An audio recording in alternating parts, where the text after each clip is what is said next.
রবীন্দ্র উত্তর আধুনিক কবি জয় গোস্বামীর পাতার পোশাক কাব্য গ্রন্থের অন্তর্গত অস্ত্রের বিরুদ্ধে গান কবিতার নামকরণ এবং প্রেক্ষাপট আলোচনা করেছি। আজ আমরা এই কবিতার প্রতিটি শব্দ এবং প্রতিটি ছত্র পুঙ্খানুপুঙ্খভাবে আলোচনা করব এবং বাহ্যিক এবং আভ্যন্তরীণ অর্থকে ধরার চেষ্টা করব। দেখো, প্রথমেই কবি কি বলছেন, অস্ত্র ফেলো, অস্ত্র রাখো পায়ে, আমি এখন হাজার হাতে পায়ে এগিয়ে আসি। অস্ত্র ফেলো, অস্ত্র রাখো পায়ে। কবি কোনো একজন বা কাউকে সম্বোধন করছেন, অস্ত্র ফেলতে বলছেন। কাকে অস্ত্র ফেলতে বলছেন? নিশ্চয়ই যাকে অস্ত্র ফেলতে বলছেন তার হাতে অস্ত্র আছে। আমরা জানি যারা যুদ্ধবাজ, দাঙ্গাবাজ, যারা অর্থলোভী, তাদের হাতেই অস্ত্র থাকে। সেই সমস্ত যুদ্ধবাজ মানুষদের কবি আহ্বান করছেন অস্ত্র ফেলতে। কোথায় ফেলতে? পায়ের কাছে। অর্থাৎ কবি এই সমস্ত অস্ত্রধারী যুদ্ধবাজ মানুষদের আত্মসমর্পণ করতে বলছেন। আমি শব্দটা লক্ষ্য করো, আপাত দৃষ্টিতে আমি বলতে কবিকে মনে হচ্ছে, কিন্তু আমরা একটু গভীরভাবে চিন্তা করলে বুঝতে পারবো আমি বলতে কবি শুভবোধ সম্পন্ন জনগণকে বোঝাচ্ছেন। অর্থাৎ কবি সহ শুভবোধ সম্পন্ন জনগণ যেন যুদ্ধবাজ মানুষদের প্রতি আহ্বান করছেন অস্ত্র পায়ে ফেলতে। হাজার হাতে পায়ে এগিয়ে আসার অর্থ কি? হাজার হাতে পায়ে এগিয়ে আসার অর্থ হচ্ছে সর্বশক্তি দিয়ে এগিয়ে আসা। অর্থাৎ সাম্রাজ্যবাদী শক্তি, অস্ত্রধারী মানুষদেরকে প্রতিহত করতে গেলে সর্বশক্তি দিয়ে প্রতিহত করতে হবে। তাই কবি বলছেন হাজার হাতে পায়ে এগিয়ে আসেন। উঠে দাঁড়ায়, উঠে দাঁড়ায়ের অর্থ হচ্ছে রুখে দাঁড়ানো। অর্থাৎ সাম্রাজ্যবাদী শক্তি যতই ভয়ঙ্কর হোক, যতই শক্তিশালী হোক, রুখে দাঁড়ালে তাকে প্রতিহত করা সম্ভব। তা আমরা ইতিহাসে প্রমাণ পেয়েছি। হাত নাড়িয়ে বুলেট তাড়ায়, কবি হাত নাড়িয়ে বুলেট তাড়াই বলছেন। বুলেট বলতে বন্দুক থেকে বেরিয়ে আসা গুলি, তাকে কবি হাত নাড়িয়ে তাড়াচ্ছেন বলতে তুচ্ছ করছেন, মানে তুচ্ছ করে সেটাকে প্রতিহত করছেন। কিভাবে, কেন তিনি পারছেন সেটা পরের লাইনে দেখা বলছেন, গানের বর্ম আজ পড়েছি গায়ে। এই গানের বর্ম আসলে কি? গানের বর্মটাই হচ্ছে শুভ চেতনা, শুভ চেতনা ও মানবতা বোধ, যেটা সেটাই হচ্ছে গানের বর্ম।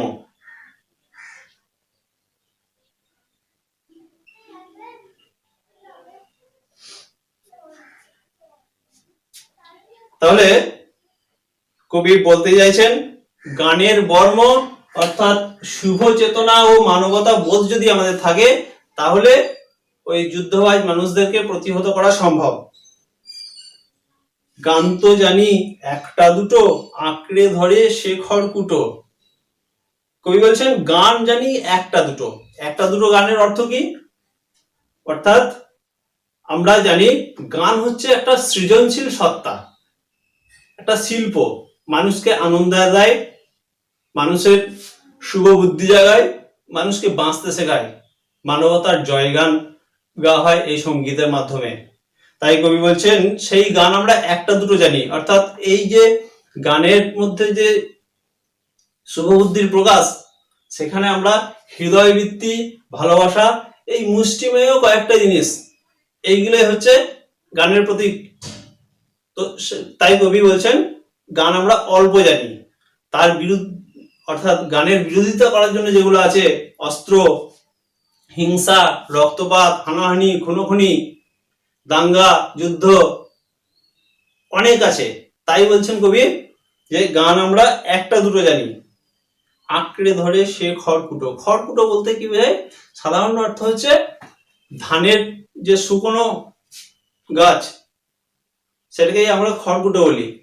আমরা জানি কোনো জলস্রোতে মানুষ যখন ভেসে যায়, যখন ডুবে যাওয়ার সম্ভাবনা থাকে, তখন সে হাতের কাছে যা পায় সেটাকেই আঁকড়ে ধরে বাঁচার চেষ্টা করে। অর্থাৎ একটা খড়কুটোর ক্ষমতা খুবই নগণ্য, অথচ মানুষ যখন আর কিছু পায় না সেইটাকে ধরেই সে বাঁচতে চায়। তাই কবি বলছেন যে আমাদের গান অর্থাৎ মানুষের জয়গান করার যে উপাদান তার পরিমাণ কম হলেও সেটাকেই ধরেই আমাদের আঁকড়ে ধরে যুদ্ধের প্রতিবাদ করতে হবে। রক্ত মুছি শুধু গানের গায়ে, গানের গায়ে রক্ত মুছি, রক্ত আর গান এখানে দুটি বিপরীতধর্মী শব্দ। রক্ত বলতে যুদ্ধ, দাঙ্গা, হানাহানি, মারামারি অর্থাৎ নেতিবাচক একটা শব্দ। অপরদিকে গান হচ্ছে ভালোবাসার ও উজ্জীবনের সম্ভাবনাময়ের প্রতীক। তাই কবি বলছেন আমরা ওই রক্ত অর্থাৎ হিংসা, দেশ বিদ্বেষ সমস্ত কিছুকে আমরা যেন গানের গায়ে মুছে দিচ্ছি, অর্থাৎ গান দিয়ে আমরা তাকে ভুলিয়ে দিচ্ছি।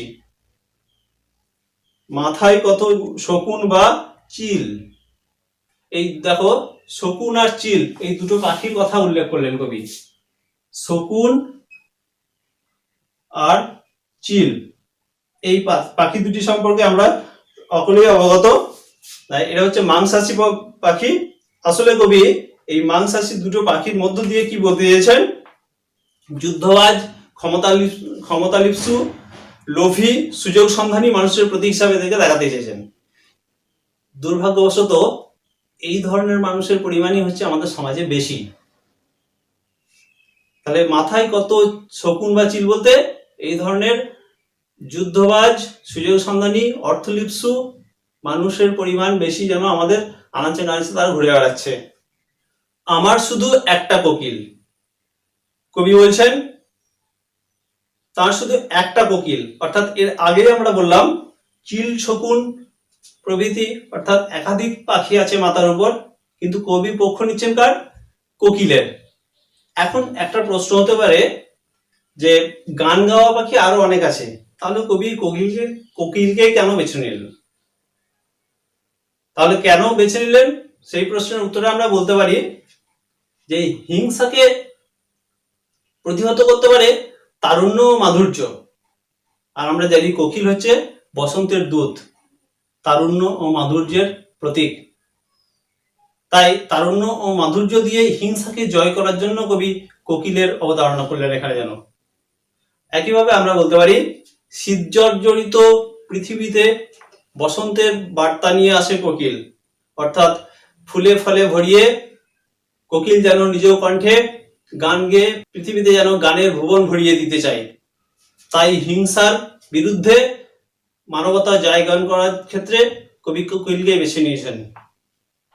গান বাঁধবে সহস্র উপায়ে, গান বাঁধবে সহস্র উপায়ে। সহস্র উপায়ের কারণটা কি না, আমরা জানি যদি কোনো কাজ করতে হয় তাহলে যদি একাধিক ব্যক্তি থাকে তাহলে কাজটা যেভাবে করতে হয়, যদি আমার একজন ব্যক্তি থাকে তাহলে আমাকে উপায় বের করতে হয় অনেকগুলো।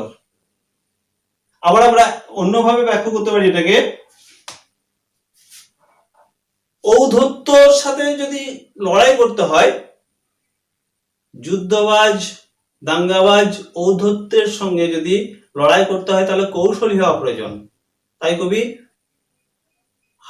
সহস্র কৌশল অবলম্বন করার প্রসঙ্গ আনছেন এখানে। পরের প্যারাতে আছে দেখো, অস্ত্র রাখো অস্ত্র ফেলো পায়ে, বর্ম খুলে দেখো আদুর গায়ে, গান দাঁড়ালো ঋষির বালক, মাথায় গোজা ময়ূর পালক। এটা অস্ত্র রাখো অস্ত্র ফেলো পায়ে, এই পংক্তিটা কবি একাধিকবার এই কবিতায় ব্যবহার করেছেন। আমরা আগেই ব্যাখ্যা করলাম কাদের প্রতি আহ্বান করছেন না, অস্ত্রধারী, যুদ্ধবাজ, রক্ত নিয়ে খেলা করা, হানাহানি পক্ষপাতী মানুষদেরকে অস্ত্র ত্যাগ করে পায়ে সমর্পণ করার আহ্বান জানাচ্ছেন। এবং কি বলছেন, বর্ম খুলে দেখো আদুর গায়ে। বর্ম, বর্ম কি না আমরা জানি যুদ্ধের সময়তে প্রতিপক্ষের হানা অস্ত্রকে প্রতিরোধ করার জন্য বর্ম পরা হয়, অর্থাৎ লৌহ নির্মিত এক ধরনের পোশাক যা প্রতিপক্ষের অস্ত্রকে স্পর্শ করতে দেয় না। তাহলে এখন আমাদের প্রশ্ন, কবি অস্ত্রকে ফেলতে বলছেন ঠিক আছে, কিন্তু বর্ম যেটা আমাদেরকে প্রতিরোধ দেয়, তাকে কি জন্য ত্যাগ করতে বলছেন? তাকে কি জন্য ত্যাগ করতে বলছেন? কারণটা হচ্ছে খুবই সহজ। কারণ আমরা কি জানি? আমরা জানি আমরা যখন অস্ত্র ধরবো তখনই অন্য কেউ আমার বিরুদ্ধে অস্ত্র নিয়ে আসবে। আমি যদি অস্ত্র ত্যাগ করি তাহলে দেখবে আমার শত্রুও কমে যাবে। অর্থাৎ আমরা অস্ত্র ত্যাগ করার মধ্য দিয়ে আমাদের শত্রুর সংখ্যা কমাতে পারি। অর্থাৎ হিংসাকে প্রতিহত করতে গেলে আমাকে নিজেকে আগে অহিংস হতে হবে, এই বার্তাই কবি এখানে দিতে চাইলেন। অর্থাৎ বর্মটা যদি আমি পড়ে থাকি তাহলে প্রতিপক্ষ ভাববে যে আমাকেও আক্রমণ করবে, তাই ও নিজেকে প্রতিরোধের মধ্যে রেখে দিয়েছে। তাই কবি বলছেন বর্ম খুলে দেখো আদুর গায়ে। আদুর, আদুর শব্দের অর্থ হচ্ছে উন্মুক্ত, খোলা। অর্থাৎ বর্ম খুলে দিলে কি দেখতে পাবো? গান দাঁড়ালো ঋষি বালক। ঋষি বালক বলতে মুনি ঋষিদের পুত্রদের কথা বলা হচ্ছে। অর্থাৎ আমাদের প্রাচীন ভারতের ঐতিহ্যের প্রতীক হিসাবে এখানে এই শব্দটা ব্যবহার করছেন। অর্থাৎ অহিংসতার প্রতীক একটা। গান দাঁড়ালো ঋষি বালক, মাথায় গোঁজা ময়ূর পালক। মাথায় গোঁজা ময়ূর পালক, আমরা সবাই জানি কার মাথায় ময়ূর গোঁজা থাকতো? শ্রীকৃষ্ণ। পৃথিবীতে যখন অন্যায় অত্যাচারে ভরে যায় তখন বারবার বিভিন্ন ধর্মের বিভিন্ন অবতার, বিভিন্ন মহাপুরুষ এসে সেই অন্যায় অত্যাচারের একটা মোকাবিলা করতে আসেন। আবার একইভাবে মাথায় গুঁজা ময়ূর পালক বলতে শ্রীকৃষ্ণকে যখন বোঝাচ্ছে তখন আমরা এটাও ভাবতে পারি যে শ্রীকৃষ্ণ হচ্ছেন প্রেমের যেন মূর্ত প্রতীক। অর্থাৎ কবি যুদ্ধের বিরুদ্ধে, অস্ত্রের বিরুদ্ধে প্রেমের জয়গান, ভালোবাসার জয়গান করতে গিয়ে যেন এই প্রেমিক সত্তার আগমন ঘটালেন এখানে। তোমায় নিয়ে বেড়াবে গান নদীতে দেশ গায়ে। তোমায় নিয়ে বেড়াবে, তুমি কিন্তু নদী গানকে নিয়ে বেড়াবে না, গান তোমাকে নিয়ে বেড়াবে। অর্থাৎ গানের কাজই হচ্ছে মানুষকে আনন্দ দেওয়া, মানুষের সঙ্গে মানুষের মেলবন্ধন ঘটানো, মানুষের সঙ্গে মানুষের মিলন করানোই হচ্ছে গানের কাজ। তাই বলছেন কবি গান তোমায় নিয়ে বেড়াবে গান নদীতে দেশ গায়ে। অর্থাৎ দেশ থেকে অন্য দেশে, গ্রাম থেকে অন্য গ্রামে, এক মানুষের সঙ্গে অন্য মানুষের যেন একটা মেলবন্ধন ঘটিয়ে দেবে। কিন্তু একটা জিনিস কবি একটু আগেই বলেছেন, এই আশাটা আমরা তখনই করব যখন কি করব না, অন্যকে অস্ত্র ত্যাগ করতে বলবো, সেই সঙ্গে আমাকেও অস্ত্র ত্যাগ করতে হবে এবং আমাকেও বর্ম খুলতে হবে। অর্থাৎ নিজেকে আগে অহিংস প্রমাণ করতে হবে, তবেই আমরা হিংসাকে জয় করতে পারবো।